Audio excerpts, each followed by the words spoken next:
Welcome to Yes Sampat Educator. So good morning, Jai Hind, one and all who are present over here. Alpesh, good morning. Priyanka ji, good morning. Jai Hind. Arpita, good morning. Jai Hind. So let us start this particular session. So guys, today is the 16 September 2022 और आज के lecture के अंदर हम लोग complete analysis करेंगे Hindu newspaper का and this kind of the particular lecture is very much important for regarding the UPSC examination. And guys I want to tell you that if you are the new family member of this particular channel so please subscribe our channel in the YouTube. And आज के lecture में हम लोग discuss करने वाले हैं कि भारत में सर्विकल कैंसर की जो वैक्सीन है वो लॉन्च की गई है, पर एक्चुअली हम लोग ये भी डिस्कस करेंगे कि सर्विकल कैंसर जो है यहाँ पर है तो है क्या. ठीक है, so let us start with this first question over here. एक यहाँ पर क्वेश्चन हम लोग डिस्कस कर लेते हैं. Gadgil committee report as Kasturirangan committee report. Okay, sometime seem in the news, ये काफ़ी हद तक ट्रेंडिंग में न्यूज़ चल रही है. तो ये किसके साथ रिलेट करता है? कॉन्स्टिट्यूशनल रिफॉर्म के साथ, गंगा एक्शन प्लान के साथ, लिंकिंग ऑफ रिवर के साथ और प्रोटेक्शन ऑफ वेस्टर्न घाट के साथ. तो यहाँ पर आप मुझे ये इसका आंसर कमेंट सेक्शन में दे सकते हैं. यहाँ पर लास्ट में इस लास्ट तक मेरे साथ बने रहिएगा, वीडियो के लास्ट तक में हम लोग डिस्कस करेंगे. उसके बाद ये एक आंसर का क्वेश्चन का जो है मैं आंसर कर दूंगा. Is it clear? और साथ ही साथ आप मुझे कमेंट सेक्शन में अभी भी आंसर कर सकते हैं. So let us start with this first newspaper over here. तो आज है फ्राइडे सितंबर 16 2022. तो यहाँ पर जो आज का हिंदू न्यूज़पेपर है उसमें अगर देखा जाए तो पहला जो आर्टिकल निकल कर आता है वो है तमिलनाडु के जो सीएम है उन्होंने ब्रेकफास्ट स्कीम जो है वो लॉन्च कर रखी है. तो यहाँ पर इस आर्टिकल के बारे में एडिटोरियल सेक्शन भी यही चीज़ कहता है. तो यहाँ पर ये आर्टिकल जो है हम लोग एडिटोरियल सेक्शन के अंदर डिस्कस करेंगे. यहाँ पर उसके नीचे अगर देखा जाए तो ये एक आर्टिकल देखने को मिल सकता है जो जीएस पेपर 2 इंडियन पॉलिटी से आप रिलेट कर सकते हैं इनको. ठीक है, यस, यहाँ पर उसको आप रिलेट कर सकते हैं. डिले इन गवर्नमेंट्स फ्लैगशिप प्रधानमंत्री आवास योजना. PMAY का मतलब क्या होता है? प्रधानमंत्री Awas Yojana. G stands for the ग्रामीण. ओके, और यहाँ पर ये जो स्कीम है वो अर्बन एरिया के लिए भी लाई गई है. ठीक है, तो प्रधानमंत्री Awas Yojana for the urban scheme. तो यहाँ पर कहा गया है कि एक टारगेट फिक्स करने के बाद भी स्टेट गवर्नमेंट को यहाँ पर डिले हो रहा है सारी चीज़ें कंप्लीट करने में या टारगेट कंप्लीट करने में. ठीक है, सो यहाँ पर पेनल्टी को उन्होंने इन्वाइट किया है. ऐसा कहा गया इस आर्टिकल के अंदर कि centre to find the states that do not meet targets. अगर यहाँ पर स्टेट गवर्नमेंट जो है ये टारगेट को मीट नहीं कर पाती है तो सेंटर जो है उसको फाइन लगाएगी. तो ये चीज़ यहाँ पर कही गई है. ठीक है, और यहाँ पर बहुत सारी ऐसी जो स्कीम्स है उसके अंदर ये भी एक स्कीम है जो आवास योजनाओं को प्रोवाइड करती है. रूरल डेवलपमेंट जो है, ग्रामीण विकास जो है उसको बढ़ावा देने के लिए यहाँ पर आवास योजना जो है वो फ्लैगशिप के तौर पर लाई गई है. ठीक है, जिसको हम लोग कहते हैं प्रधानमंत्री आवास योजना ग्रामीण. ओके, तो ये जो पूरी की पूरी स्कीम है किसके थ्रू लाई जाती है? Union ministry of rural and development के थ्रू लाई जाती है. यहाँ पर भारत के कौन कौन से स्टेट के अंदर यहाँ पर डिले चल रहा है? पहले हम लोगों ने 2022 तक तय किया था कि 2022 तक सारी की सारी चीज़ें जो है हम लोग कंप्लीट कर दे देंगे. ठीक है, और ये दोस्तों स्कीम स्टार्ट हुई थी 2016 के अंदर ये स्कीम स्टार्ट हुई थी. This is the first time since the scheme started in the April 2016 with a target of constructing 2.95 crore houses that union government has introduced a penalty clause. The initial deadline for the scheme was March 2022. तो दोस्तों 2016 में ये scheme start की गई थी पर 2022 के अंदर उसकी डेडलाइन थी, फिर भी यहाँ पर काम कंप्लीट नहीं हुआ है और उसको टारगेट किया गया है कि अभी वो 2024 तक काम कंप्लीट कर दे देंगे. और सेंट्रल गवर्नमेंट ने ये कहा है कि अगर आपने डेडलाइन तक काम कंप्लीट नहीं किया तो you face this particular penalty over here. Okay, तो यहाँ पर वेस्ट बंगाल के अंदर में ये चैलेंज है, ओडिशा के अंदर ये चैलेंज है, छत्तीसगढ़ के अंदर चैलेंज है. तो ये सारी चीज़ें आप लोगों को यहाँ पर याद रखनी है. ठीक है, तो डेडलाइन अभी है कि 2024 के दौरान यहाँ पर उसको ख़त्म कर देना है. और जैसे कि पैंडेमिक के दौरान बहुत सारे लोगों ने इन सारी चीज़ों को फेस किया था. और साथ ही साथ यहाँ पर रूरल डेवलपमेंट जो है, मिनिस्ट्री ऑफ रूरल डेवलपमेंट है, ठीक है, उन्होंने अगस्त 2022 के अंदर ये सारी की सारी चीज़ें जो है कंस्ट्रक्ट करने में 2.02 करोड़ की जो लागत थी वो लगाई गई है. ठीक है, तो ये सारी चीज़ें यहाँ पर याद रखिए. For your examination point of view you have to remember that and you have to know about that the prime minister Awas Yojana जो है वो एक्चुअली है क्या, यहाँ पर उसको देखते हैं. ठीक है, तो यहाँ पर देख लीजिए प्राइम मिनिस्टर आवास योजना जो है, ठीक है, उसको अगर हम लोग बात करें यहाँ पर, तो PM प्राइम मिनिस्टर आवास योजना जिसको ग्रामीण कहते हैं, ठीक है। यहाँ पर अर्बन सेक्टर के बारे में भी यही चीज़ है, ठीक है, जिसको हम लोग कहते हैं प्राइम मिनिस्टर आवास प्रधानमंत्री PM यानी कि प्रधानमंत्री आवास योजना ग्रामीण है, ठीक है। यहाँ पर अगर PMAYU है तो you have to understand about that is a urban area, okay. पहले डिस्कस कर लेते हैं कि अबाउट द प्रधानमंत्री आवास योजना ग्रामीण एक्चुअली है तो है क्या, ठीक है। तो यहाँ पर 2016 के अंदर इसको लॉन्च किया गया था, कहा गया था कि प्रधानमंत्री आवास योजना के तौर पर इसको लॉन्च किया गया था। इंदिरा आवास योजना वॉज रिस्ट्रक्चर, तो पहले उसका नाम क्या था, इंदिरा आवास योजना था, जो 1 अप्रैल 2016 को यहाँ पर लॉन्च किया गया था। इसके अंदर कौन सी मिनिस्ट्री इन्वॉल्व है, सो मिनिस्ट्री ऑफ रूरल डेवलपमेंट, ठीक है। रूरल यानी कि ग्रामीण विकास का जो पर्टिकुलर तबका है, ठीक है, उसके डेवलपमेंट के लिए यहाँ पर ये मिनिस्ट्री जिम्मेदार है, ठीक है। यहाँ पर इस स्कीम का एम यही है कि यहाँ पर सभी लोगों को हाउसेस प्रोवाइड करना, हाउसेस की जो बेसिक एम्यूनिटीज़ है, ठीक है, जैसे कि शौचालय हो गया, पानी की सुविधा हो गया, अंडरग्राउंड ड्रेनेज सिस्टम हो गया, ठीक है। तो बेसिक जो रूरल एम्यूनिटीज़ जो है वो प्रोवाइड करना, रूरल फैमिलीज़ को प्रोवाइड करना, जो भी लोग होमलेस है उसको घर प्रोवाइड करना। यहाँ पर कई लोग जो रहते हैं, जिस तरीके से रहते हैं उसकी कंडीशन के हिसाब से यहाँ पर उसकी लाइफस्टाइल सुधरे, उसके लिए उसको घर प्रोवाइड करना by the end of the March 2022, ठीक है। तो यहाँ पर तभी 2016 में ये स्टार्ट हुई थी और स्कीम स्टार्ट हुई थी और 2022 डेडलाइन थी, पर अब तक काम कंप्लीट हुआ है नहीं, इसके लिए उसको पोस्टपोन कर अभी कर दिया गया है 2024। यहाँ पर अगर 2024 में डिले होंगे तो यहाँ पर सेंट्रल गवर्नमेंट जो है वो उसको पेनल्टी लगा सकती है, ठीक है। तो आई होप आप लोग ये सारी चीज़ समझ रहे होंगे।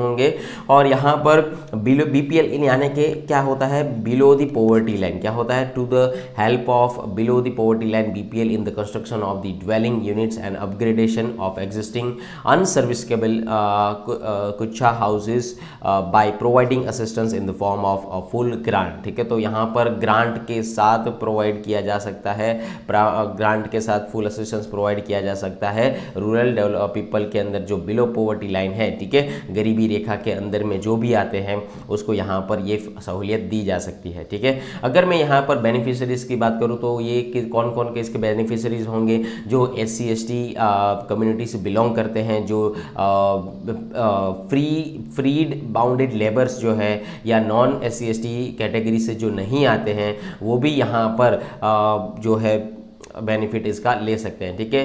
Widows and no next to of kin defence personnel killed in the action, ठीक है, जो भी डिफेंस पर्सनल है अगर वो शहीद हो चुके हैं और उनके जो वाइफ है वो भी इनको स्कीम का लाभ मिल सकता है, उनको स्कीम का लाभ मिल सकता है। एक्स सर्विसमैन हो सकते हैं, रिटायर्ड मेंबर्स हो सकते हैं, पैरामिलिट्री फोर्स से, उनको भी ये स्कीम का बेनिफिट मिल सकता है, ठीक है। डिसेबल पर्सन और साथ ही साथ माइनॉरिटी कम्युनिटी को भी इस स्कीम का बेनिफिट मिल सकता है, ठीक है। आगे बात करते हैं कि भाई एक्चुअली इस जो स्कीम है उसकी सिलेक्शन प्रोसेस क्या है, ठीक है। तो यहाँ पर सोशल इकोनॉमिक कास्ट सेंसस 2011 के दौरान यहाँ पर इसको दो कैटेगराइज किया गया है, दो चीज़ों के अंदर के ग्राम सभा और जियो टैगिंग के दौरान यहाँ पर उसको सिलेक्शन प्रोसेस में डाला गया है, ठीक है। तो पहला जो है पहला जो है वो है सोशल इकोनॉमिक कास्ट सेंसस 2011 के दौरान, सेकंड जो है ग्राम सभा के दौरान और तीसरा जो है जियो टैगिंग के थ्रू इसका सिलेक्शन किया जाएगा, ठीक है।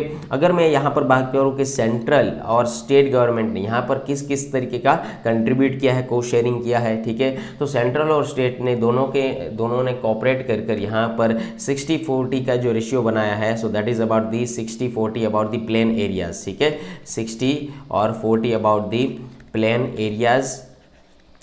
Areas, okay, and 90:10 is about the north eastern and हिली स्टेट्स, ओके।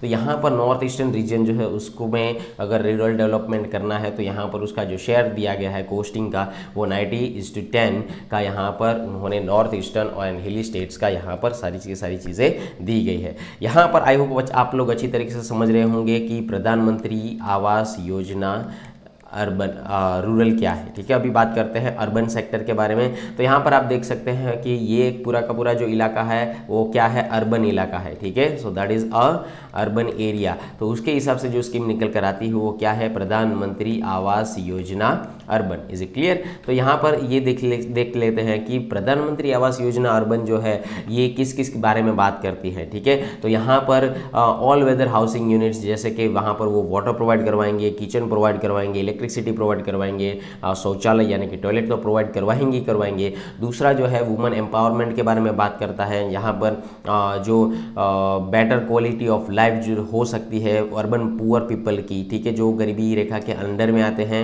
और अर्बन एरिया में रहते हैं, उसकी क्वालिटी जो लाइफ है, लाइफ की क्वालिटी वो बेटर हो सके, उसके बारे में बात करेगा।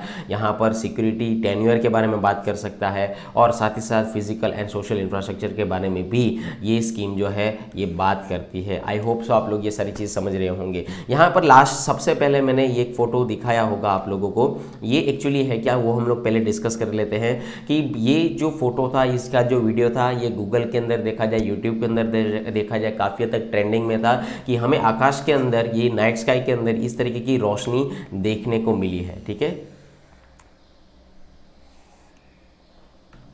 इस तरीके की पूरी जो रोशनी है वो हमें यहाँ पर देखने को मिली है। तो ये एक्चुअली है तो है क्या? ठीक है, तो यहाँ पर इंडियन एक्सप्रेस के अंदर एक आर्टिकल आया था, the strange mysterious lights seen in night sky in Uttar Pradesh, netizens say they may be SpaceX Starlink satellite. ठीक है, तो यहाँ पर ये जो लाइट दिखाई दे रही है तो ये लाइट एक्चुअली है क्या? ठीक है, तो यहाँ पर बहुत सारे एक्सपर्ट का कहना है कि ये स्टारलिंक के सैटेलाइट जो है ये उसकी जो लाइट है वो हमें दिखाई दे रही है। ठीक है, तो एक्चुअली देखते हैं कि स्टारलिंक एक्चुअली है क्या। तो दोस्तों यहाँ पर एलोन मस्क की जो ये कंपनी है, स्पेस कंपनी है जिसका नाम है स्पेस एक्स, ठीक है, उन्होंने development of the 34 Starlink satellite जो है वो कंफर्म किया है कि हाँ भाई उन्होंने 34 जो सैटेलाइट है अभी ही फिलहाल भेजे हैं। तो 11 सितंबर 2022 को यहाँ पर सुबह 9:09 पर यहाँ पर भाई साहब ने ट्वीट किया था इसके रिगार्डिंग। ठीक है, तो यहाँ पर जो सन की जो एनर्जी होती है उसके साथ रिफ्लेक्ट कर यहाँ पर हमें देखने को मिल सकती है। ठीक है, तो यहाँ पर जो वीडियो आप लोग देख रहे हैं, जो वीडियो वायरल हुआ है इसके रिगार्डिंग वो यही है कि जो सन जो के सन की जो एनर्जी है उस सैटेलाइट के ऊपर जाती है और वहाँ से रिफ्लेक्ट होकर हमको मिलती है।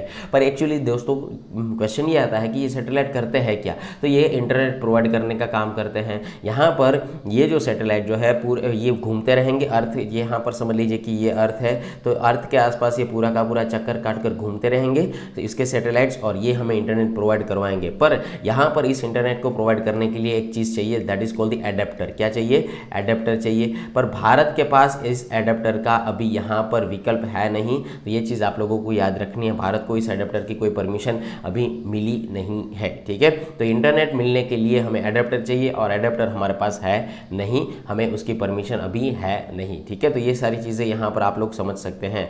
यहाँ पर रात में क्यों चमकते हैं? सो ये सैटेलाइट धरती से सैकड़ों किलोमीटर दूरी पर है, ऐसे में धरती के दूसरे छोर पर सूरज की किरणें इन पर पड़ती है और उसी कारण रात वाली दुनिया में चमकते हुए नज़ारे आते हैं। ऐसा लगता है कि कोई रेल आसमान में उड़ रही है। तो ये दैनिक भास्कर का यहाँ पर आर्टिकल में आपके सामने लाया हूँ। तो कहने का मतलब यही है कि जब भी सन की जो रेज है उस सैटेलाइट के ऊपर जाती है वो रिफ्लेक्ट होती है और वो हमको दिखाई देती है। ठीक है, आगे बात करते हैं। आई होप सो आप लोग ये सारी चीज़ें आराम से समझ रहे होंगे। And if you have any kind of the doubts you can tell me in the comment section right now also. Okay, चलिए आगे बात करते हैं। यहाँ पर देखिए एक आर्टिकल आया है, aim is consolidation with all armed groups in north eastern area. तो भारत के एक छोर पे के ऊपर अगर मैं बात करूँ तो नॉर्थ ईस्टर्न स्टेट जो है, ठीक है, जिसको हम लोग कहते हैं उत्तरी पूर्व भाग। ठीक है, क्या कहते हैं? नॉर्थ ईस्टर्न स्टेट को हम लोग कहते हैं उत्तरी पूर्व भाग के जितने सारे के सारे राज्य हैं, जितने के सारे सारे स्टेट्स हैं, वहाँ पर कुछ ना कुछ डिस्प्यूट आए। आप लोगों ने देखा ही होगा, वहाँ पर अलग से एक जगह की मांग की जा रही है, डिमांड की जा रही है। तो यहाँ पर अमित शाह जी ने बहुत सारी चीज़ें कही है इसके ऊपर। So union home minister Amit Shah said on Thursday that it was the government's aim to resolve inter boundary disputes in the north east and strike a consolidation with all armed insurgent groups in the region before 2024। ठीक है, 2024। तो यहाँ पर अमित शाह ने इसके बारे में ये सारी चीज़ें कही है। तो आप लोगों को पता होगा कि नॉर्थ ईस्टर्न एरिया में अगर देखा जाए तो बहुत सारा पहले तो रिबेलियन होता था, यहाँ पर विद्रोह होता था। ठीक है, अगर देखा जाए तो यहाँ पर देखिए 2014 के अंदर, ठीक है। नॉर्थ ईस्टर्न रीजन की अगर मैं बात करूं तो पहले 2014 के अंदर जो विद्रोह होता था वो 824 था, यानी कि 824 जो थे विद्रोह के केसेस देखने को मिल सकते थे, पर अभी वो घटकर कितने हो गए हैं, 158 केसेस हो गए हैं। यहाँ पर अमित शाह ने टेररिज्म के बारे में भी बात किया है कि हम लोग नॉर्थ ईस्टर्न रीजन को हम लोग टेररिज्म फ्री करेंगे, ठीक है। तो यहाँ पर आप लोगों को मैंने पढ़ाया था अप्सपा एक्ट, जब भी हमारा ऑफलाइन लेक्चर चल रहा था और ऑनलाइन लेक्चर जब भी चल रहा था तभी हम लोगों ने डिस्कस किया था कि अप्सपा एक्ट है क्या, ठीक है। तो यहाँ पर AFSPA stands for what, arm forces special power act. तो यहाँ पर एक हमारी इंडियन आर्मी को, यहाँ पर हमारी जो आर्म फोर्सेस है उसको एक स्पेशल परमिशन दी जा सकती है कि भाई आप अपने हिसाब से सारी की सारी चीज़ें वहाँ पर मैनेज कर दीजिएगा, ठीक है। सो 1958 के दौरान अप्सपा जो है कन्फ्योर किया गया था आर्म फोर्सेस स्पेशल पावर के दौरान। यहाँ पर जो डिस्टर्ब एरिया है उसको उस वहाँ की जो अकाउंटेबिलिटी है उनको सौंपी गई थी, ठीक है। तो मणिपुर के अंदर 1980 के अंदर अप्सपा लगा था, उसके बाद उसको थोड़ा बहुत एक्सटेंड किया गया। उसके बाद यहाँ पर जो एक्टिविस्ट थे, ठीक है, आरएम शर्मिला, ठीक है, has been hunger strike since 2000, यहाँ पर वो हंगर स्ट्राइक के दौरान चले गए थे। यहाँ पर अगर मैं उसके स्पेशल पावर्स के बारे में बात करूँ तो अप्सपा जो है ये कमीशन ऑफिसर को अलाउ करता है कि आप वारंट ऑफिसर को अलाउ करता है या नॉन कमीशन ऑफिसर को अलाउ करता है कि आप अपने इक्विवेलेंट रैंक के हिसाब से वहाँ पर काम कर सकते हैं। Fire upon or use force against any person acting in the contravention of any law for the time being in the force in the disturb area. की अगर यहाँ पर कोई भी पर्सन इस लॉ के हिसाब से नहीं चलता है तो आप यहाँ पर उसको अरेस्ट भी कर सकते हैं। सस्पिशियस पीपल को विदाउट वारंट आप उसको अरेस्ट कर सकते हैं। और ऐसे कोई स्ट्रक्चर जो है आपको सस्पेक्ट लगे कि इस घर के अंदर कोई आर्म्स रखे हैं तो उस चीज़ को आप डिस्ट्रॉय कर सकते हैं, उस शेल्टर को आप डिस्ट्रॉय कर सकते हैं अटैक कर, ठीक है। तो यहाँ पर उसको एक स्पेशल प्रोविजन दिया जाता है, स्पेशल पावर दिया जाता है अप्सपा एक्ट के अंदर, ठीक है। यहाँ पर उन्होंने ये भी कहा है कि conduct the searches without the warrants for evidence. आपको कोई सर्चेस करने के लिए कोई एविडेंस की कोई ज़रूरत है नहीं है। आप उसके घर चेक कर सकते हैं, आप उसके शॉप चेक कर सकते हैं। अगर आप ऐसा फाइंड करते हैं कि वहाँ पर आर्म्स है, एम्यूनिशंस है, एक्सप्लोजिव है, तो आप अपने हिसाब से डिसाइड कर उसको डिस्ट्रॉय कर सकते हैं, ठीक है। तो ये सारी चीज़ें अप्सपा एक्ट के अंदर आती है। पर यहाँ पर अगर देखा जाए तो ये है हमारा नॉर्थ ईस्टर्न पोर्शन जिसके अंदर हम लोग 7 सिस्टर कहते हैं। So that is a north eastern portion of India. Arunachal Pradesh, Assam, Nagaland, Manipur, Meghalaya, Tripura, Meghalaya, Mizoram and Sikkim, ठीक है। तो ये सारे के सारे जो है, हाँ, 1 2 3 4 5 6 7, ठीक है। तो ये पूरे के पूरे जो आते हैं वो किसके अंदर आते हैं, 7 सिस्टर्स के अंदर आते हैं, ठीक है। तो यहाँ पर अभी हम लोग बात करेंगे कि ये आर्टिकल किसके रिगार्डिंग है।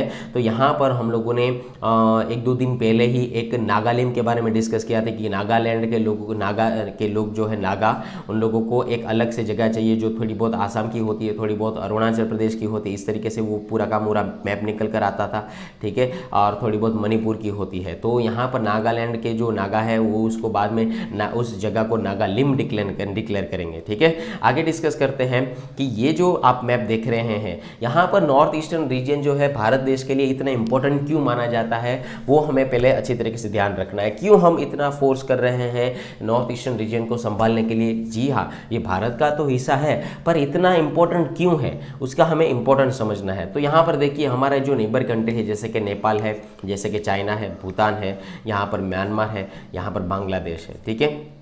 तो नेपाल, ओके, नेपाल एंड बांग्लादेश के बीच में एक छोटा सा यहाँ पर कॉरिडोर निकलता है यहाँ पर, ठीक है। तो उस जगह को हम लोग क्या कहते हैं, चिकन नेक कहते हैं, ठीक है। ये भारत देश के लिए काफ़ी हद तक इम्पोर्टेंट माना जाता है, ठीक है। ये चीज़ आप लोगों को यहाँ पर समझनी है कि इस जगह को हम लोग चिकन नेक कहते हैं और इस कॉरिडोर को हम लोग क्या कहते हैं, सिलीगुड़ी कॉरिडोर कहते हैं, ठीक है। क्या कहते हैं दोस्तों, ये याद रखिएगा, आप लोगों को पूछा जा सकता है एग्जामिनेशन के पॉइंट ऑफ व्यू से कि where is the particular Siliguri corridor over here in the India, ठीक है। तो यहाँ पर आप लोगों को मैप के साथ मैं दिखा रहा हूँ कि इस चिकन नेक की कॉरिडोर को हम लोग क्या कहते हैं, सिलीगुड़ी कॉरिडोर कहा जाता है, ठीक है। यहाँ पर नॉर्थ ईस्टर्न रीजन जो है भारत देश के लिए काफ़ी हद तक इंपॉर्टेंट इसलिए माना जाता है कि पहले तो उसको हम लोग लैंड ऑफ 7 सिस्टर के नाम से जाते हैं। ये जियोग्राफिकली भी इंपॉर्टेंट है हमारे लिए, as well as politically, administrative division के लिए भी भारत देश के लिए ये इंपॉर्टेंट रीजन माना जाता है, ठीक है।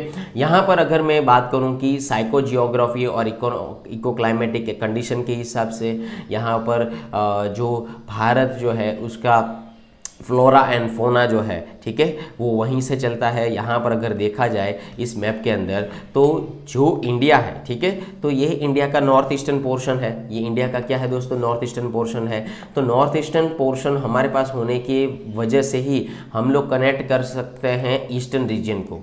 हम लोग किसको कनेक्ट कर सकते हैं, ईस्ट के जो भी कंट्रीज़ है उसके साथ हमारे ट्रेडिंग के बिजनेस रिलेशनशिप जो है, यहाँ पर ट्रेडिंग के एस्पेक्ट्स जो है वो आराम से बिल्डअप कर सकते हैं because of this particular regions. Okay, तो ये नॉर्थ ईस्टर्न रीजन जो है दूसरे जो पूर्वी भाग के जो कंट्रीज़ है, देश है, उसके साथ कनेक्शन बनाने में काफ़ी हद तक रोल प्ले करता है। ठीक है, ये चीज़ आप लोगों को यहाँ पर समझनी है। आगे बात करते हैं कि 6 शेड्यूल जो है भारत के संविधान के अंदर वो डील करता है ट्राइबल एरियाज़ के साथ। तो यहाँ पर नॉर्थ ईस्टर्न रीजन के अंदर बहुत सारे ट्राइबल एरियाज़ है, जैसे कि अगर मैं बात करूँ नॉर्थ ईस्टर्न स्टेट्स के बारे में कि आसाम, मेघालय, त्रिपुरा और मिजोरम। ठीक है, तो यहाँ पर एज पर दी आर्टिकल 244 भारत के संविधान के हिसाब से यहाँ पर जो ट्राइबल एरियाज़ है उसका एडमिनिस्ट्रेशन का वर्क जो प्रोविजंस जो है वो 6 शेड्यूल के अंदर दिया गया है। ठीक है, उसके बाद यहाँ पर अगर देखा जाए तो भारत देश की, ठीक है, भारत देश की जो पूरी की पूरी जो पॉपुलेशन है उसकी 3.8% पॉपुलेशन जो है नॉर्थ ईस्टर्न रीजन में रहती है। ठीक है, ये चीज़ आप लोगों को याद रखनी है। And occupies about the 8% of the India's total geographical area. और भारत का जो भी एरिया है उसका 8% जो एरिया है वो नॉर्थ ईस्ट का एरिया माना जाता है। ठीक है, तो यहाँ पर पॉपुलेशन के हिसाब से 3.8% regarding the population. Okay, and if you talk about the 8% regarding the area, तो ये चीज़ याद रखनी है आप लोगों को। ठीक है, ओके।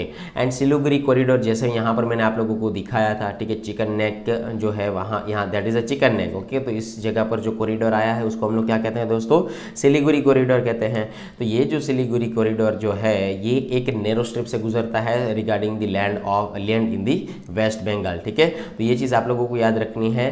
तो ये जो सिलीगुड़ी कॉरिडोर जो है ये popularly known as the chicken neck and connects the region to the rest of the mainland of India. Mainland यानी कि ये वाला पोर्शन, मेनलैंड यानी कि ये वाला पोर्शन। ठीक है, तो सिलीगुड़ी कॉरिडोर जो है ये 7 सिस्टर्स को यानी कि नॉर्थ ईस्टर्न स्टेट्स को कनेक्ट करता है इंडिया के मेनलैंड के साथ। ठीक है, मेनलैंड के साथ इसको कनेक्ट कर पाता है। ठीक है, आई होप आप लोग अच्छी तरीके से समझ रहे होंगे मैप के साथ। ठीक है, यहाँ पर भारत के नॉर्थ ईस्टर्न स्टेट्स के बारे में बात करूँ तो उसका इंटीग्रेशन काफ़ी हद तक इम्पोर्टेंट इसके लिए है क्योंकि यहाँ पर ये एक नेशनल एजेंडा भी है, साथ ही साथ यहाँ पर एक इंडिपेंडेंट नेशन होने की वजह से यहाँ पर कल्चरल एंड डेमोग्राफिक इंटीग्रिटी भी मेजर की जा सकती है। ठीक है, जैसे कि पॉलिटिकल टर्म ले लीजिए, इकोनॉमिकल एस्पेक्ट ले लीजिए, या तो सोशल एस्पेक्ट ले लीजिए, या तो टेक्निकल एडवांसमेंट ले लीजिए। तो नॉर्थ ईस्टर्न जो रीजन है भारत देश के लिए दोस्तों काफ़ी हद तक इम्पोर्टेंट माना जाता है। ठीक है, तो ये चीज़ आप लोगों को समझनी है। आगे बात करते हैं कि ये इसकी इम्पोर्टेंस एक्चुअली है तो है क्या। जैसे मैंने कहा कि इसकी इम्पोर्टेंस इसके लिए है कि जो यहाँ पर अगर मैं बात करूँ तो ये जो मैप आप लोगों ने देखा और मैंने कहा कि नॉर्थ ईस्टर्न स्टेट्स की वजह से हम लोग पूर्वी देशों के तौर पर अच्छी तरीके से कनेक्ट कर सकते हैं। तो यहाँ पर यही कहा गया है कि साउथ ईस्ट एशिया जो है उसको हम लोग कनेक्ट कर सकते हैं। इंडिया जो एक म्यांमार के साथ लैंड ब्रिज शेयर कर पाता है।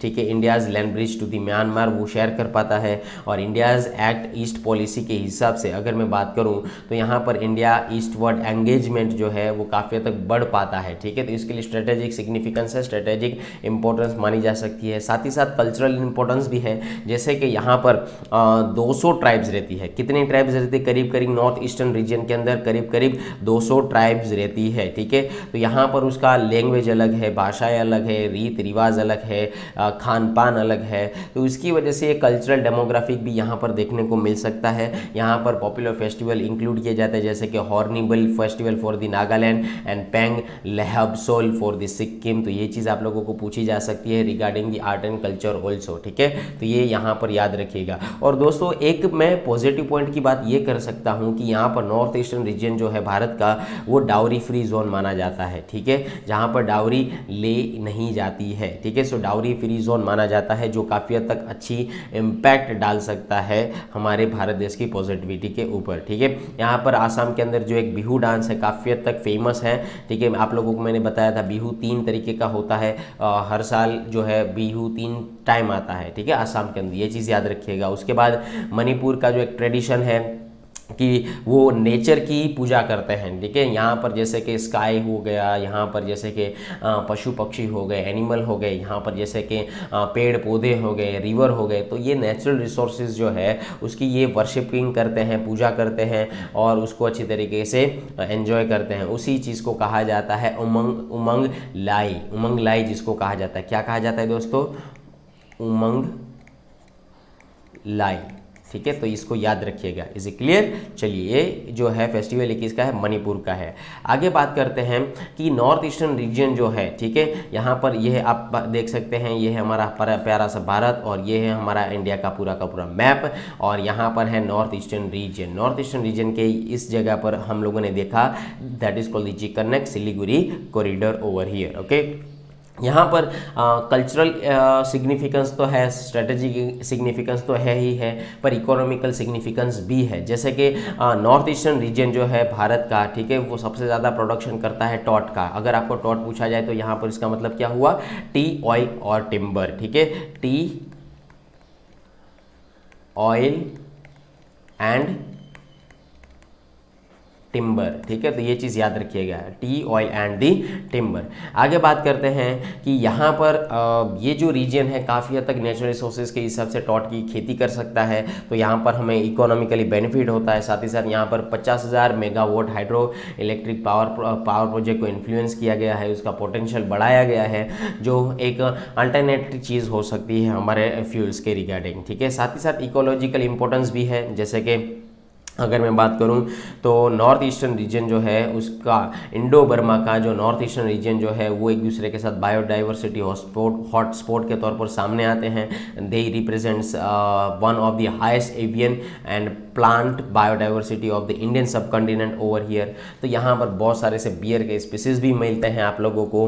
तो आई होप आप लोग ये चीज़ समझ रहे होंगे कि कहने का मेरा कंक्लूजन यही है इस आर्टिकल का कि नॉर्थ ईस्टर्न रीजन जो है भारत के लिए कितनी हद तक इम्पोर्टेंस दे सकता है, कितनी हद तक इम्पोर्टेंट होता है, ठीक है। यहाँ पर कितनी हमें सिग्निफिकेंस मिल रही है नॉर्थ ईस्टर्न रीजन से, ठीक है। और यहाँ पर कुछ चैलेंजेस भी है, जैसे कि isolation from the rest of India. यहाँ पर 200 के करीब ट्राइब रहती है दोस्तों, ठीक है। 200 के करीब ट्राइब रहती है, तो एक आइसोलेशन का माहौल भी हो जाता है। साथ ही साथ यहाँ पर अगर आप मैप देखोगे इसका, तो यहाँ पर जो नॉर्थ ईस्टर्न रीजन को जो कनेक्ट कर पाता है वो एक ही चीज़ है, ये चिकन नेक, ठीक है। अगर चिकन नेक के ऊपर किसी का कब्जा सपोज हो गया तो यहाँ पर नॉर्थ ईस्टर्न ऐसे ही अलग हो जाएगा, ठीक है। तो सिलीगुड़ी कॉरिडोर जो है ये आप लोगों को याद रखना है, और ये एक डेमोग्राफिक और जियोग्राफिकल कंडीशन के हिसाब से देखा जा सकता है कि वो एक अलग चीज़ के तौर पर सामने देखने को मिल सकता है, क्योंकि ये तो है बांग्लादेश, जो पहले बांग्लादेश नहीं था, ईस्ट पाकिस्तान था, ठीक है।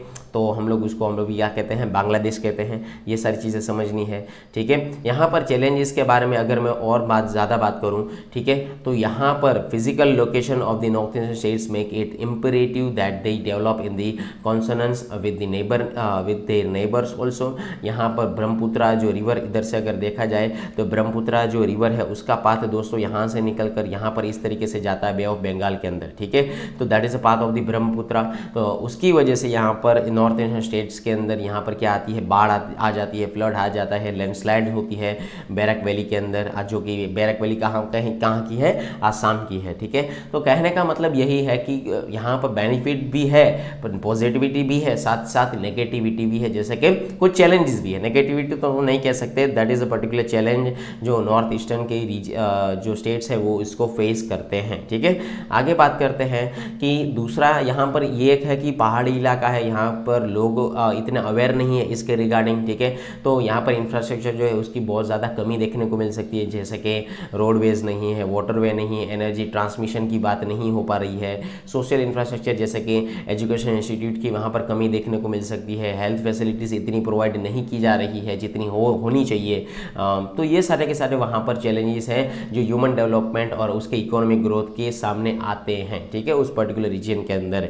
यहाँ पर अगर मैं बात करूँ तो poor state of the basic infrastructure facilities, ठीक है। यहाँ पर उसका मेन रीज़न ये है कि ये तो पुअर स्टेट्स का के तौर पर सामने आते हैं जिसकी इंफ्रास्ट्रक्चर फैसिलिटीज़ जो है, बेसिक इंफ्रास्ट्रक्चर फैसिलिटीज़ जो है काफ़ी हद तक पुअर मानी जाती है। साथ ही साथ यहाँ पर अगर मैं बात करूँ तो ये जो इस रीजन के अंदर जो भी इंफ्रास्ट्रक्चर जो शॉर्टफॉल किए गए हैं, तो यहाँ पर जैसे कि increasingly congestated road and power failure, shortage of the drinking water, ये बहुत सारे चैलेंजेस जो है आप लोगों को नॉर्थ ईस्टर्न स्टेट्स के अंदर देखने को मिल सकते हैं कि रोड की अच्छी तरीके से वहाँ पर कोई फैसिलिटी नहीं है, पावर फेलियर होते रहते हैं और साथ ही साथ पानी की शॉर्टेज भी वहाँ पर लगी रहती है, ठीक है। तो that is a particular challenge over here. आगे अगर मैं बात करूँ तो एक टेरिटोरियल कॉन्फ्लिक्ट भी है। कई ऐसे जो वहाँ के जो ट्राइब्स है, वहाँ के जो बोडो है, ऐसे बहुत सारे ट्राइब्स है, 200 के करीब ट्राइब्स है, ठीक है। उसमें से कई लोग ऐसा कहना चाहते हैं कि वी रिक्वायर द अलग पर्टिकुलर स्टेट ओवर हियर, हमें एक अलग से जगह चाहिए जिसको हम लोग,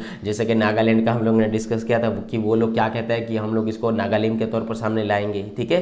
तो ये सारी चीज़ें आप लोगों को यहाँ पर समझनी है। So there are the existing inter state and international territory conflict. जैसे कि अगर मैं बात करूँ तो यहाँ पर नॉर्थ ईस्टर्न रीजन के अंदर, ठीक है, यहाँ पर देखा जाए तो मैप के साथ समझते हैं। ओके, तो यहाँ पर देख लीजिए, यह है चाइना, यह है भूटान, यह है नेपाल, यह है बांग्लादेश और यह है म्यांमार। तो ऑलमोस्ट ये हमारा जो नॉर्थ ईस्टर्न रीजन है पूरा का पूरा, वो भूटान 1, चाइना 2, नेपाल 3, बांग्लादेश 4 और म्यांमार, ठीक है। ये ऑलमोस्ट 5 to 6 कंट्रीज के साथ घिरा हुआ है, ठीक है। अरुणाचल प्रदेश की बॉर्डर जो लाइन है वो चाइना के साथ लगती है, यहाँ पर इसकी बॉर्डर लाइन म्यांमार के साथ लगती है, इनकी बॉर्डर लाइन जो है बांग्लादेश के साथ लगती है, ठीक है। तो कहने का मतलब ये है कि दूसरे लोग जो है इलीगली माइग्रेंट होते हैं, टेररिस्ट उधर से घुस जाते हैं, ठीक है। तो यहाँ पर ये चीज़ आप लोगों को समझनी है कि इसके रिगार्डिंग टेररिस्ट कॉन्फ्लिक्ट भी चलते रहते हैं उस जगह पर, बॉर्डर वाले इलाके के ऊपर। Is it clear? आगे बात करते हैं कि टेरिटोरियल कॉन्फ्लिक्ट जो है, जैसे कि दूसरा कॉन्फ्लिक्ट ये भी माना जा सकता है cultural, tribal and cultural affinities, जैसे कि असम और मिजोरम की बॉर्डर डिस्प्यूट चल रही है, ठीक है। यहाँ पर देखा जाए मैप के अंदर तो यहाँ पर देखिए that is a particular one, that is an Assam, ठीक है। और यहाँ पर है आसाम और दूसरा मैंने यहाँ पर ये चीज़ कही Mizoram border dispute, okay, Assam and Mizoram border dispute. So that is an Assam and that is an Mizoram, ठीक है। तो आसाम अगर देखा जाए तो देखिए आसाम का जो रीजन है वो यहाँ से लेकर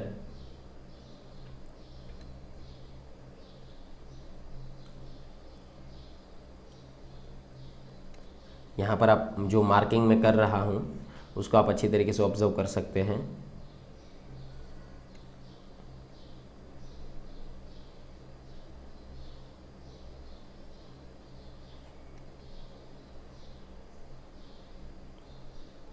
ठीक है, आई होप सो आप लोग अच्छी तरीके से ऑब्जर्व कर रहे हैं कि ये जो यहाँ पर पूरा का पूरा देखने को मिल सकता है, ठीक है। तो रेड कलर का जो यहाँ पर मैंने आउटलाइन किया है, so that is a particular Assam over here, और ये है दोस्तों मिजोरम है, ठीक है। तो आसाम और मिजोरम के भी बॉर्डर डिस्प्यूट चलते रहते हैं, तो ये चीज़ आप लोगों को यहाँ पर समझनी है, ठीक है। आई होप सो आप लोगों को ये मैप के साथ सारी चीज़ें अच्छी तरीके से क्लियर हो रही है, ठीक है। अगर कुछ क्वेश्चन है तो यहाँ पर मुझे बता सकते हैं, ठीक है।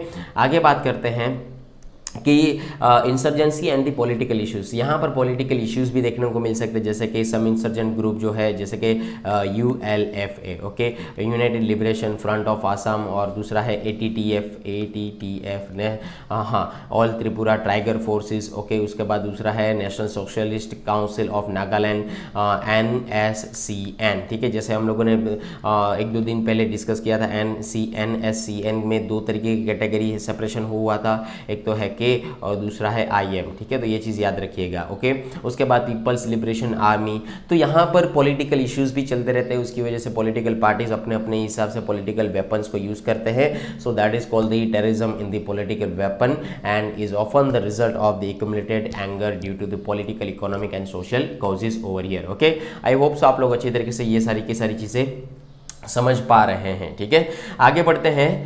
यहाँ पर हम लोग अभी डिस्कस करेंगे एक ओजोन लेयर जो है उसके बारे में डिस्कस करेंगे कि ओजोन लेयर क्या है, ओजोन लेयर डिप्लेशन क्या है, और वो काफ़ी हद तक ट्रेंडिंग में अभी क्यों चल रहा है, ठीक है। तो यहाँ पर दोस्तों ये आपको आई होप सो आर्टिकल अच्छी तरीके से समझ में आया होगा, ठीक है, ओके।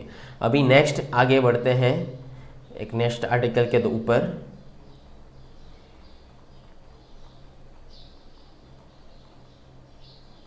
हाँ।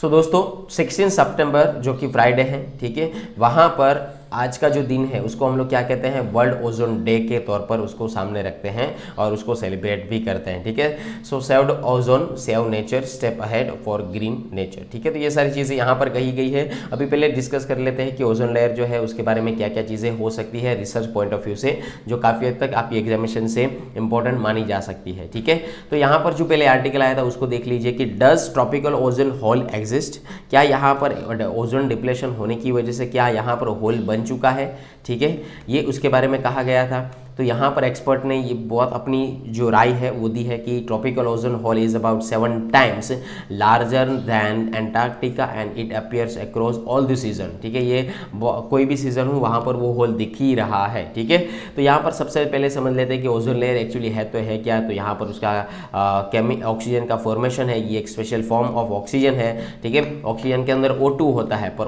ओजोन के अंदर O3 होता है, ठीक है। ये चीज़ याद रखिएगा। हम ऑक्सीजन जो लेते हैं ब्रीथ करने के लिए रहते हैं तो इसको हम लोग एक प्राण वायु के तौर पर सामने रखते हैं, जिसको हम लोग क्या कहते हैं दोस्तों, O2 कहते हैं, ठीक है। So most of ozone resides high up in the atmosphere over here. Almost अगर यहाँ पर अगर देखा जाए तो जैसे ही आप 10 to 14 किलोमीटर अगर अर्थ सरफेस से ऊपर जाओगे, 10 to 14 किलोमीटर ऊपर जाओगे तो आपको एक चीज़ देखने को मिलेगी, एक लेयर देखने को मिलेगा। तो उसको हम लोग कहते हैं स्ट्रेटोस्फियर। क्या कहते हैं, स्ट्रेटोस्फियर, जो 90% of all ozone in the atmosphere, ठीक है। तो ये एटमॉस्फियर का जो 90% ओजोन जो है उसको यहाँ पर वो कंटेन करता है। ये चीज़ यहाँ पर आप लोगों को समझनी है। ओजोन लेयर की अगर मैं बात करूँ या ओजोन की बात करूँ तो दो तरीके के यहाँ पर क्लासिफिकेशन किए गए हैं। एक तो होता है गुड ओजोन और एक होता है बैड ओजोन, ठीक है। सबसे अगर अर्थ सरफेस के ऊपर जैसे जैसे जाओगे तो सबसे पहले आएगा ट्रोपोस्फियर, ठीक है। यहाँ पर आप फोटो में देख सकते हैं, ठीक है। तो जैसे ये है हमारी, समझ लीजिए ये अर्थ सरफेस, जैसे मैं ऊपर गया तो यहाँ पर सबसे पहले आया ट्रोपोस्फियर, उसके और ऊपर में गया तो यहाँ पर मुझे लेयर मिला, सो दैट इज अ स्ट्रेटोस्फियर। तो इसी चीज़ को कहा जाता है गुड ओजोन और इसी चीज़ को कहा जाता है बैड ओजोन, ठीक है। तो यहाँ पर आप लोगों ने आई होप पिक्चर के साथ अच्छी तरीके से समझा होगा, ठीक है। गुड ओजोन की बात करते हैं कि गुड ओजोन एक्चुअली है तो है क्या। तो यहाँ पर जो नेचुरली ओजोन अकर किया जाता है या नेचुरली वो बनता है ओजोन लेयर एटमॉस्फेयर के ऊपरी भागों लेयर के ऊपर, जिसको हम लोग ट्रोपोस्फियर कहते हैं, ठीक है। तो यहाँ पर उसको कंसिडर किया जाता है ओजोन लेयर के दौरान जो सन के अल्ट्रावायोलेट जो रेज आते हैं, यूवी रेज जो आता है उसको हमें बचाता है, प्रोटेक्ट करने का काम करता है। यूवी रेज जो है ये काफ़ी हद तक हार्मफुल रेज माने जाते हैं, ये चीज़ याद रखिएगा। अगर आप लोगों ने यूवी रेज ऐसे ही अपने आंखों में देखा, सूर्य की ओर देखा, तो आपके आंखों के चश्मे नंबर बढ़ सकते हैं, कैटरेक्ट हो सकता है, बहुत सारी ऐसी बीमारियां हो सकती हैं, ठीक है। यहाँ पर गुड ओजोन जो है उसमें हम लोग जो केमिकल जो प्रोड्यूस कर सकते हैं, ठीक है। तो उसके यहाँ पर ये नाम है जो हम लोग प्रोड्यूस करते हैं, जो भी मैन मेड केमिकल्स हैं उसके थ्रू ये गुड ओजोन जो है उसका जो लेयर है वो काफ़ी हद तक डिस्ट्रॉय हो जाता है और होता भी है, ठीक है। जैसे कि ओजोन डिप्लीटिंग सब्सटेंस ODS जो है, क्लोरोफ्लोरोकार्बन CPFC जिसको कहा जाता है, ठीक है, वो हम लोग प्रोड्यूस करते हैं। उससे ओजोन लेयर जो है उसमें डिफॉल्ट आता है, डिफिकल्टी हो जाती है, डिस्ट्रॉय हो सकता है ओजोन लेयर। उसके बाद दूसरा है हाइड्रोफ्लोरोकार्बन्स, ठीक है, हाइड्रोक्लोरोफ्लोरोकार्बन, ठीक है। तो ये चीज़ याद रखना। उसके बाद halons, methyl bromide, carbon tetrachloride and methyl chloroform, ठीक है। तो ये दोस्तों कहने का मतलब यही है कि गुड ओजोन लेयर जो है वो यहाँ पर स्ट्रेटोस्फियर के तौर पर सामने आता है। साथ ही साथ यहाँ पर जो मैन मेड केमिकल्स है उसकी वजह से यहाँ पर उसको क्या होता है, डैमेज होता है, डिस्ट्रॉय होता है वो लेयर, ठीक है। आगे डिस्कस करते हैं कि बैड ओजोन जो है एक्चुअली बैड ओजोन है तो है क्या, ठीक है। सो that is a atmospheric layer that is called the troposphere, okay. तो यहाँ पर ग्राउंड लेवल के दौरान अगर देखा जाए तो सबसे जमीन से ऊपर जाओगे तो सबसे पहले कौन सा मिलेगा, ट्रोपोस्फियर ही मिलेगा, ठीक है। ये चीज़ आप लोगों को यहाँ पर समझनी है कि यहाँ पर ये बैड ओजोन इसको कहा क्यों गया है। तो यहाँ पर फोटो में देखिए कि पॉल्यूशन होगा, पॉल्यूशन के साथ जो अल्ट्रावायलेट जो रेज है वो यहीं पर रह जाती है, सनलाइट जो है, और उससे एक ओजोन लेयर बनता है, ठीक है, जो काफ़ी हद तक डेंजरस माना जाता है, तो इसलिए उसको कहा जाता है कि बैड ओजोन। ओके, तो ये चीज़ समझनी है आप लोगों को। और यहाँ पर पॉल्यूटेंट्स जैसे कि हम लोग कौन कौन से इमिटेंट जो है पॉल्यूट करते हैं, ठीक है, तो जो कार के थ्रू इमिट हुआ पॉल्यूशन, पावर प्लांट के थ्रू, इंडस्ट्रियल बॉयलर के थ्रू जो यहाँ पर पॉल्यूटेंट बाहर आए, रिफाइनरीज है, केमिकल प्लांट्स हैं, और ऐसे ही अदर रिएक्टर्स जो है जो केमिकली और सनलाइट के प्रेजेंस में काम करते हैं, और यही एक बढ़ावा देते हैं बैड ओजोन लेयर को, यानी कि ट्रोपोस्फियर के अंदर यहाँ पर बैड ओजोन लेयर डिक्लेयर किया जा सकता है। ठीक है, सरफेस लेवल ओजोन जो है वो हार्मफुल होता है, एयर पॉल्यूटेंट के हिसाब से वो काफ़ी हद तक हार्मफुल माना जाता है। आगे बात करते हैं इसके बारे में कि अभी हम लोग क्या कर सकते हैं, what do we know about this particular ozone layer depletion, क्या जान सकते हैं। ठीक है, तो सबसे पहले चीज़ यह समझ लीजिए कि ओजोन लेयर डिप्लेशन जो है वो केमिकली रिएक्शन है, केमिकल डिस्ट्रक्शन है, जो स्ट्रेटोस्फीयर के ओजोन लेयर को क्या करता है, यहाँ पर बाउंड करता है, नेचुरल रिएक्शन करता है उसके साथ, और उसके अंदर होल गाड़ता है। ठीक है, यहाँ पर स्ट्रेटोस्फीयर ओजोन जो है ये कॉन्स्टेंटली क्रिएटेड होता रहता है और destroy through the natural cycle also. ठीक है, उसके बाद यहाँ पर आप लोगों ने पढ़ा कि ODS, जिसको हम लोग कहते हैं कि ozone depleting substances however accelerate the destruction process resulting in lower than the normal ozone levels over here. Okay, तो यहाँ पर हम लोगों ने ODS के थ्रू कौन कौन से इंक्लूड किए हैं केमिकल्स, जैसे कि क्लोरोफ्लोरोकार्बन्स जो हम लोगों ने डिस्कस कर लिया, और वो जो हम लोगों ने यहाँ पर उसको बात भी कर लिया। ठीक है, ये सारे के सारे किसके अंदर यूज़ किए जाते हैं सब्सटेंसेस, जैसे कि कूलेंट हो गया, फॉर्मिंग हो गया, फॉर्मिंग एजेंट के तौर पर सामने आता है, फायर एक्सटिंग्विशर हो गया, सॉल्वेंट हो गया, पेस्टिसाइड्स हो गया, एरोसोल प्रोपेलेंट्स हो गए, ये सभी जगह पर यहाँ पर इस केमिकल का यूज़ किया जाता है for our human purpose. Okay, आगे बात करते हैं कि once release into the air the ozone depleting substances degraded very slowly. Okay, तो ये सारी चीज़ें यहाँ पर कही गई है। ओके, और यूवी रेज जो है अगर यहाँ पर सन के अंदर रह जाते हैं तो बैड ओजोन का जो कारण है यही है, और ओजोन लेयर डिप्लेशन का कारण भी यही माना जाता है। आई होप आप लोग सारी चीज़ें समझ रहे होंगे।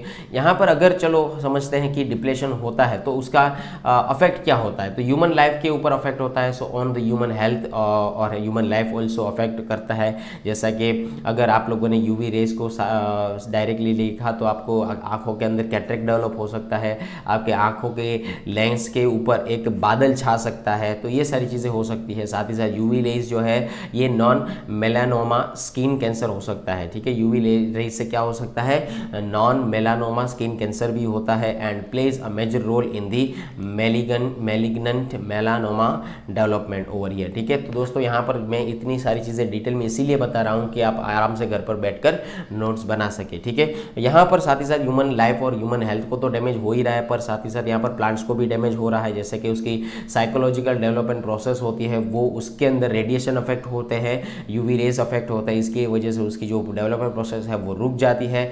यहाँ पर मैकेनिज्म को हमें रिड्यूस करना है, रिपेयर करना है, और साथ ही साथ यहाँ पर यूवी रेस को हमारी जो प्लांट्स है उसको यूवी रेस से भी हमें बचाना है। ठीक है, तो ये चीज़ यहाँ पर अफेक्ट हो सकती है। दूसरा यहाँ पर अगर मैं बात करूँ indirect changes caused by the UV such as changes in the plant form, how nutrients are distributed within the plant, timing of the development phases, secondary and the metabolism over here. ठीक है, तो कहने का मतलब plant को भी यहाँ पर हार्म होता है। ठीक है, आगे बात करें मरीन इकोसिस्टम को भी हार्म होता है, जैसे कि एक्वाटिक फूड वेब्स है उसको हार्म हो गया, फाइटोप्लैंक्टन जो फॉर्म के अंदर जो एक्वाटिक फूड वेब का जो फाउंडेशन है उसको यहाँ पर लॉस होता है, यहाँ पर मोर्टेलिटी जो है इस चीज़ की वो घट जाती है, उसको अफेक्ट होता है। ठीक है, ये सारी चीज़ें यहाँ पर आप लोगों को समझनी है। उसके बाद यहाँ पर बायोकेमिकल साइकिल्स जो है उसमें भी चेंजेस देखने को मिल सकता है, जैसे कि ग्रीन हाउस इफेक्ट हो गया, यहाँ पर यूवी रेज के हिसाब से केमिकल इंपॉर्टेंट स्ट्रेसेस गैस पाए गए,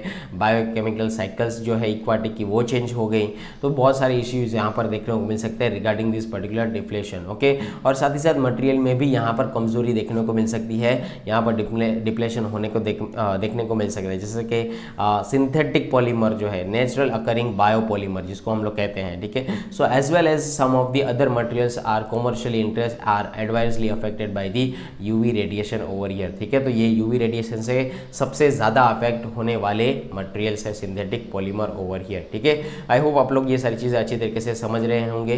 पर अगर मैं बात करूँ कि भारत ने इसका क्या क्या इनिशिएटिव लिया, तो यहाँ पर देख लीजिए कि वियना कन्वेंशन किया था 1985 के दौरान, जो हम लोग ओजोन लेयर के प्रोटेक्शन के बारे में बात किया था, ठीक है। ये एक इंटरनेशनल एग्रीमेंट है, यूनाइटेड नेशंस के मेंबर के साथ हम लोगों ने इसका एग्रीमेंट किया था। उसके बाद यहाँ पर मॉन्ट्रियल प्रोटोकॉल जो है, जो 1987 के अंदर हम लोगों ने मॉन्ट्रियल प्रोटोकॉल जो है उसको साइन किया था regarding the production of the anthropogenic ODS and some of the hydrofluorocarbons over here. तो ये आप लोगों को एग्रीमेंट पूछे जा सकते हैं। हम लोगों ने किगाली अमेंडमेंट किया था, ईयू रेगुलेशन लाए थे, तो यहाँ पर आप लोग यहाँ पर इसका स्क्रीनशॉट ले सकते हैं, ठीक है। आई होप सो ये सारी चीज़ आप लोगों को अच्छी तरीके से समझ में आ रही है, ठीक है। ये किगाली अमेंडमेंट जो हुआ था यहाँ पर हाइड्रोफ्लोरोकार्बन्स के हिसाब से हुआ था, जिसके अंदर उसका प्रोडक्शन और कंजप्शन के ऊपर यहाँ पर रोक लगाई जा सकती थी, ठीक है, या उसका फेज डाउन किया जा सकता था, ठीक है, ओके। और ईयू रेगुलेशन जो है वो लगाया गया था यहाँ पर among the strictest and among advance in the world over here, ठीक है। आई होप सो आप लोग अच्छी तरीके से ये सारी की सारी चीज़ें समझ पा रहे हैं, ठीक है। आगे बढ़ते हैं, एक क्वेश्चन के साथ हम लोग डिस्कस करते हैं। इस क्वेश्चन का आप मुझे आंसर दीजिएगा। यहाँ पर एग्रीमेंट के थ्रू ही एक क्वेश्चन मैंने पूछा है कि which one of the following is associated with the issue of control and facing out the use of ozone depleting substances over here. तो ब्रेटन वुड्स कॉन्फ्रेंस था, मॉन्ट्रियल प्रोटोकॉल था, या क्योटो प्रोटोकॉल था, या नागोया प्रोटोकॉल था, ठीक है। आई hope so आप लोग अच्छी तरीके से मुझे कमेंट सेक्शन के अंदर आंसर दे पाएंगे, ठीक है। आई होप सो। चलिए आगे बात करते हैं नेक्स्ट आर्टिकल के बारे में।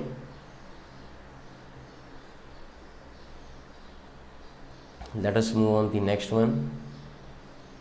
ओके, सो दोस्तों यहाँ पर एक कहा गया है कि the eastern economic Forum and India's balancing act over here, ठीक है। ये ईस्टर्न इकोनॉमिक फोरम क्या है, तो उसके बारे में पहले हम लोग जानेंगे कि Russia hosted the 7th eastern economic forum EEF, ठीक है। तो ये जो मीटिंग होने वाली है वो 7 नंबर की एडिशन के हिसाब से होने वाली है, 7th नंबर के एडिशन के हिसाब से होने वाली है। ये हर साल रशिया के अंदर होती है, व्लादिवोस्तोक, ठीक है। व्लादिवोस्तोक जो रीजन है रशिया का, वहाँ पर 5 to 8 सितंबर के बीच में ये मीटिंग जो है, या 7th ईस्टर्न इकोनॉमिक फोरम जो है वो होस्ट किया गया था, ठीक है। तो ये चीज़ आप लोगों को यहाँ पर याद रखनी है। जो 4 दिन का प्लेटफॉर्म एंटरप्रेन्योर को प्रोवाइड किया जाता है अपने बिजनेस को एक्सपांड करने के लिए, ठीक है।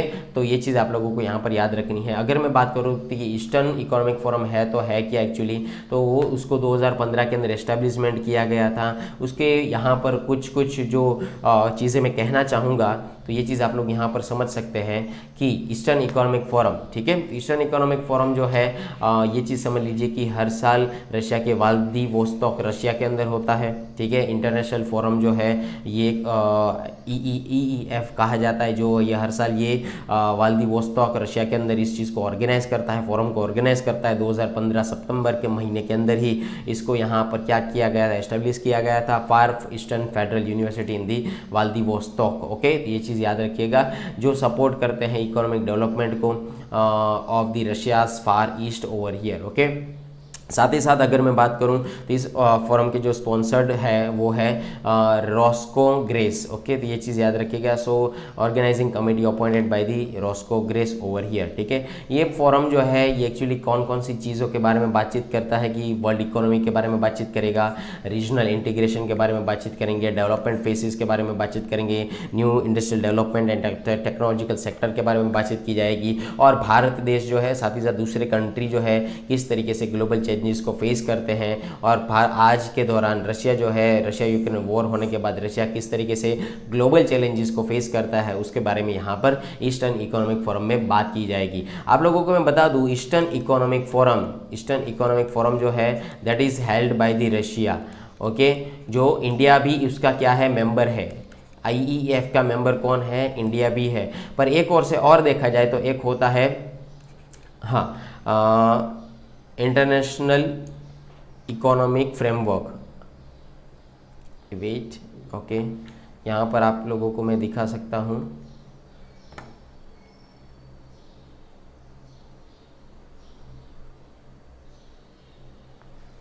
यस, IPEF, ओके, यहाँ पर आप देख सकते हैं, ठीक है, इस आर्टिकल के अंदर कि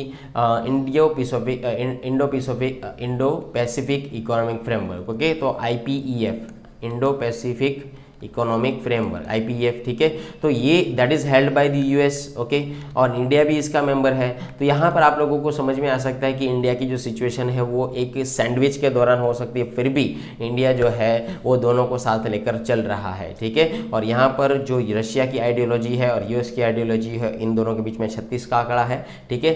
और यहाँ पर US को आपको याद रखना है, US that is organizing the IPEF, Indo Pacific economic framework, India भी उसका मेंबर है। और EEF यानी कि ईस्टर्न इकोनॉमिक फोरम जो है वो हेल्ड किया जाता है रशिया के थ्रू, और इंडिया भी उसका मेंबर है, ठीक है। आई होप आप लोग सारी चीज़ें अच्छे तरीके से समझ पा रहे हैं। तो यहाँ पर कहा जा सकता है इस आर्टिकल के अंदर कि ये किसके बारे में बातचीत करेंगे, ये ट्रेड के बारे में बातचीत करेंगे, कम्युनिटी के कनेक्टिविटी के बारे में बातचीत करेंगे, रशिया के अंदर इन्वेस्टमेंट के बारे में बातचीत करेंगे। साथ ही साथ इंडिया जो है काफ़ी हद तक उसका जो फोकस है वो एनर्जी कॉपरेशन के अंदर है, फार्मास्यूटिकल्स के अंदर है, मेरीटाइम कनेक्टिविटी के अंदर है, हेल्थ केयर सेक्टर के बारे में है, टूरिज्म सेक्टर के बारे में, sorry about this particular mistake over here, tourism sector के बारे में भी है, और डायमंड इंडस्ट्री को और आर्कटिक पोर्शन को किस तरीके से बढ़ावा मिल सके उसके बारे में इंडिया यहाँ पर बातचीत करेगा, ठीक है। तो 2019 की अगर मैं बात करूँ, India also offered as $1 billion line of credit to develop the infrastructure in the region over here. So through the eastern economic forum India aims to establish a strong interstate interaction over here, ठीक है। आई hope सो ये सारी चीज़ें आप लोग अच्छी तरीके से समझ पा रहे हैं। तो इसका ऑब्जेक्टिव अगर मैं कहूँ तो क्या है, the primary objective of the EEF is to increase the foreign direct investment, यानी कि भारत देश के अंदर FDI जो है सबसे ज़्यादा बढ़ाना, ये चीज़ का यहाँ पर उसका मुख्य उद्देश्य है। The region encompasses 1/3 of Russia's territory and is rich with natural resources such as fish, oil, natural gas, wood। तो दोस्तों अब बात करते हैं Tamil Nadu new breakfast scheme in the schools. तो यहाँ पर आपको कहना चाहूँगा कि यहाँ पर तमिलनाडु के जो CM है जिनका नाम है मिस्टर M.K. स्टैलिन, उन्होंने थर्सडे को यहाँ पर मदुराई कोऑपरेशन प्राइमरी स्कूल जो है वहाँ पर इस चीज़ का अनाउंसमेंट किया था कि यहाँ पर चीफ मिनिस्टर्स ब्रेकफास्ट स्कीम के थ्रू यहाँ पर स्टूडेंट्स को क्लास 1 to 4 जो है, ठीक है, यहाँ पर उसको गवर्नमेंट स्कूल्स के अंदर ये सारी चीज़ें जो है वो दी जाएगी, ठीक है। यहाँ पर ब्रेकफास्ट की जो स्कीम्स है उसको लागू की जाएगी। और कहने का मतलब यहाँ पर ये चीज़ एक निकल कर आती है कि बहुत सारे स्टूडेंट्स हैं, तो यहाँ पर मध्याह्न भोजन जिसको कहा जाता है, ठीक है। तो ये स्कीम इसके लिए लॉन्च की गई। So that is one particular point that is called the mall nutrition होता है। तो एक यहाँ पर रोग जो है, डिसीज जो है जनरेट हो सकता है माल न्यूट्रिशन की वजह से, that is called the anaemia, okay. तो इस चीज़ एनीमिया, ठीक है, इस चीज़ को याद रखिएगा, ANAMIA, एनीमिया, ठीक है। तो यहाँ पर एनीमिया क्या होता है कि जिसके अंदर वाइट ब्लड सेल यहाँ पर है, और नॉर्मल पीपल के अंदर रेड ब्लड सेल और वाइट ब्लड सेल होते हैं, जिसकी मात्रा एक काफ़ी हद तक आराम से आपको पता चल सकती है कि नॉर्मल पर्सन के हिसाब से दोनों की जो रेड ब्लड सेल और वाइट ब्लड सेल उसकी मात्रा प्रॉपर देखने को मिल सकती है। पर यहाँ पर एनीमिया जब भी जिस चीज़ को होता है, ठीक है, जिस पर्सन को होता है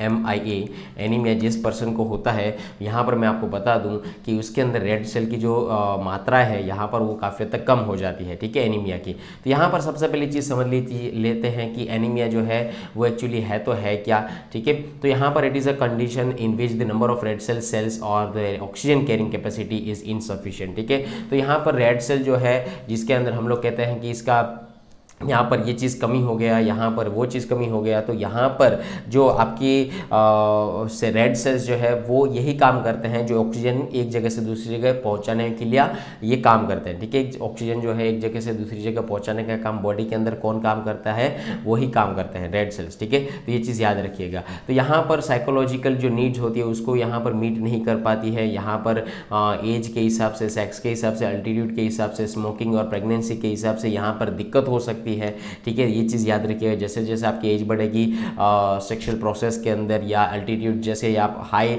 लेवल पर जाओगे तो यहाँ पर एनीमिया जो है काफ़ी तक आपको अफेक्ट कर सकता है। स्मोकिंग जो है प्रेगनेंसी के दौरान जो है ये सारी की सारी स्टेटस जो है उसके अंदर ये अफेक्ट हो सकते हैं, ठीक है। यहाँ पर एनीमिया उसका मतलब यही है कि आपके अंदर क्या है, आयरन की कमी है, आयरन डेफिशिएंसी है, ठीक है। तो ये आप लोगों को समझना है। तो यहाँ पर उसके हिसाब से folate and vitamin B12 and vitamin A deficiencies जो है सामने निकल कर आती है। Chronic inflammation and parasitic infections हो सकते हैं एनीमिया की वजह से। तो ये काफ़ी हद तक डिसऑर्डर्स है जो एनीमिया अगर हुआ तो ये सारी की सारी चीज़ें आपके साथ हो सकती है, ठीक है।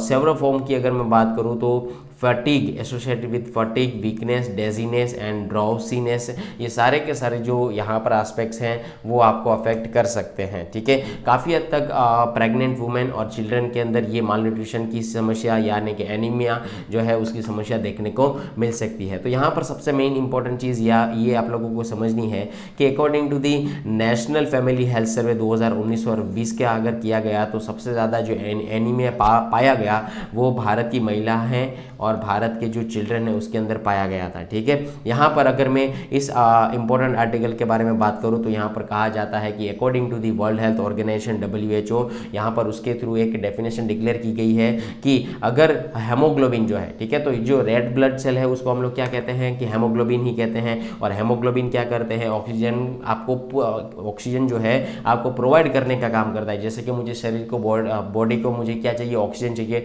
तो मैंने अपने श्वास की जो क्रिया है, हमारी जो नेचुरल प्रोसेस है, ब्रीदिंग प्रोसेस है, उससे मैंने ऑक्सीजन लिया और वही ऑक्सीजन मेरे रेड ब्लड सेल जो है यानी कि हेमोग्लोबिन जो है मेरे दिल दिमाग तक पहुंचेगा, ठीक है। ये चीज़ समझनी है। तो यहाँ पर 12 ग्राम से अगर कम हेमोग्लोबिन की मात्रा मिली तो भी उसको एनीमिया की कैटेगरी के अंदर डाला जा सकता है उस वुमन को। और चिल्ड्रन के अगर उसकी जो मात्रा है 11 ग्राम प्रति डेसीलीटर के अंदर देखने को मिली तो उसको भी हम लोग क्या कंसिडर करेंगे, एनीमिक ही कंसिडर करेंगे, ठीक है। तो वुमन के अंदर 12 और 11 ग्राम जो है चिल्ड्रन के लिए है, ठीक है। आई होप सो आप लोग ये सारी चीज़ें अच्छी तरीके से समझ पा रहे हैं। Now I want to tell you that this kind of the particular cancer over here, ठीक है। तो ये जो आप लोगों ने देखा था आज का थंबनेल, यहाँ पर इसको कहा जाता है सर्विकल कैंसर कहा जाता है, ठीक है। तो ये चीज़ आप लोगों को अच्छी तरीके से आज समझनी है कि ये किस तरीके से फैलता है और कहाँ पर ये सारी चीज़ें होती है और वुमन इसके रिगार्डिंग क्या क्या चैलेंजेस फेस करते हैं, ठीक है। तो पहले यहाँ पर देख लेते हैं इस एक आर्टिकल के ऊपर।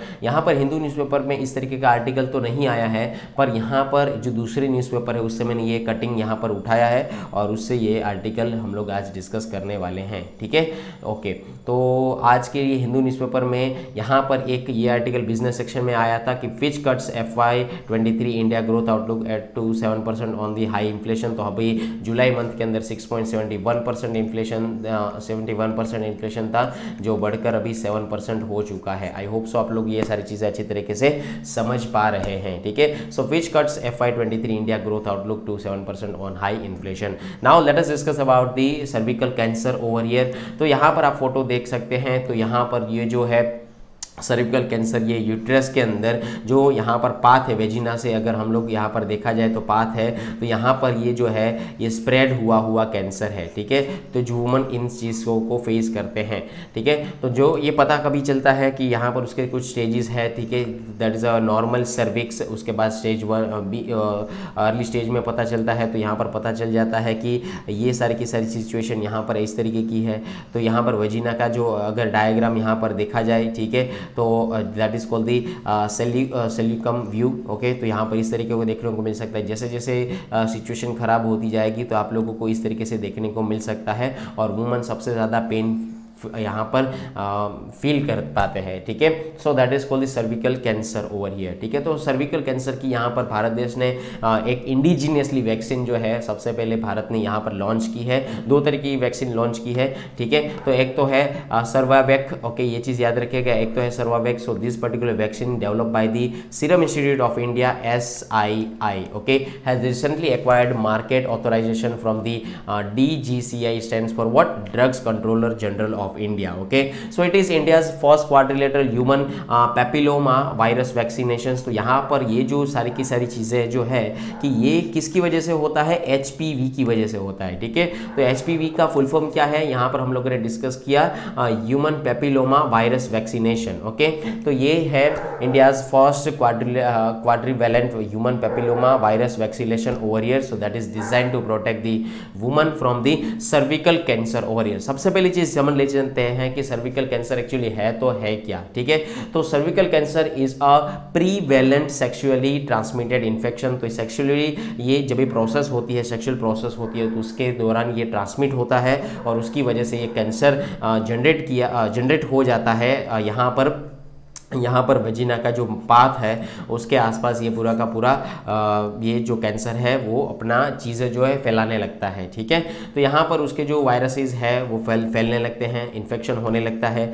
यहाँ पर अगर उसके टाइप के बारे में बात करूँ तो it's a type of cancer that occurs in the cells of the cervix. ठीक है, तो सर्विक्स यहाँ पर आप समझ सकते हैं that is a path of this particular vagina and that is a portion of this cervix. तो यहाँ पर पूरा का पूरा इलाका जो है सर्विक्स का वो इसी कैंसर के जो जो जर्म्स है उसकी वजह से वो पूरा का पूरा खराब हो जाता है. ठीक है, okay, so that is a lower part of the uterus and that connects to the vagina. तो यहाँ पर आप देख सकते हैं फोटो के अंदर कि यूट्रस ये है, ठीक है, और वेजिना ये है. उन दोनों के पाथ के बीच में जो ये दोनों को कनेक्ट करता है उसके दोनों के पाथ के बीच में ही ये कैंसर फैलने को होता है. ठीक है, okay, it is mostly caused by the long term infection with particularly from the HPV. ये चीज़ याद रखिएगा. यहाँ पर अगर मैं बात करूँ तो ये 15 से 44 साल की जो एज है, ठीक है, जो वुमन जो है इन सारी चीज़ों को फेस करते हैं. रिप्रोडक्टिव जो एज होती है 15 से 44 साल की, 15 to 44 ईयर्स की जो एज होती है उसके दौरान यहाँ पर बहुत सारे महिलाओं की डेथ इसी कैंसर के दौरान देखने को मिल सकती है. और ये कहा जा सकता है कि that is a second most prevalent cancer from this particular one. ठीक है, ये दूसरे नंबर पर इसका नाम आता है सर्विकल कैंसर का. तो आई होप आप लोग अच्छी तरीके से समझ पा रहे हैं. इसके सर्जरी भी है, ये क्योरेबल भी है. यहाँ पर आप अगर उसका अच्छी तरीके से देखभाल रखें, डॉक्टर की सलाह ले, मेडिकल ट्रीटमेंट ले, तो ये क्योरेबल भी है. ठीक है, तो ये चीज़ याद रखिएगा. आगे बात करते हैं इसी के आर्टिकल के दौरान. तो यहाँ पर जो सर्विकल कैंसर है उसके रिगार्डिंग यहाँ पर मैं आर्टिकल की कटिंग लेके आया हूँ आपके सामने. How to reduce the burden of cervical cancer in India. तो भारत देश के अंदर सर्विकल कैंसर जो है काफ़ी हद तक बढ़ चुका था. तो यहाँ पर ये आर्टिकल में कहा गया है कि हम लोग क्या क्या चीज़ें कर सकते हैं, अभी हमारे पास क्या क्या फैसिलिटीज़ है. So human papilloma virus HPV जिसको कहा जाता है, so they contribute the factor of the cervical cancers commonly occurs in the growth on the skin of mucous membranes warts and exerts in on 100 different forms over here. ठीक है, तो यहाँ पर एक ये काफ़ी हद तक चैलेंजिंग माना जा सकता है कि ऑलमोस्ट कहा जा सकता है कि 2018 में सर्विकल कैंसर के जो केसेस थे वो करीब 5,70,000 के केसेस सामने आए थे. ये चीज़ यहाँ पर देखने को मिल सकती है. यहाँ पर फीमेल जो है, ठीक है, 75% जो है 5% ऑफ फीमेल कैंसर की जो डेथ हुई है इसी कैंसर की वजह से हुई है. ठीक है, ये चीज़ यहाँ पर आप लोगों को समझनी है. और यहाँ पर जो है प्री मैरिटल सेक्सुअल बिहेवियर की वजह से due to this particular belief that early or premarital sexual behaviour and HPV transmission are related to this, some religious communities में have lower rates of adolescent girl vaccination and parental exception of HPV vaccine. तो यहाँ पर बहुत सारे vaccine के हिसाब से बहुत सारे से मिथ है कि यहाँ पर सेक्सुअल बिहेवियर चेंज हो सकता है इस वैक्सीनेशन लेने की वजह से. तो बहुत सारे से यहाँ पर वैक्सीनेशन के रिगार्डिंग इतने मिथ देखने को आपको मिल सकते हैं. ठीक है, तो मीनवाइल अराउंड अगर मैं बात करूँ तो 60,000 के से भी ज़्यादा वुमन जो है इंडिया के अंदर हर साल सर्विकल कैंसर की वजह से उसकी डेथ हो जाती है. ठीक है, ये चीज़ आप लोगों को यहाँ पर याद रखना है. क्लियर. आगे एक आर्टिकल के बारे में बात करते हैं कि ये जो एज ग्रुप कहा गया है वुमेन्स का वो 15 से 44 साल का यानी कि 15 to 45 ईयर्स का एज ग्रुप यहाँ पर कहा गया है.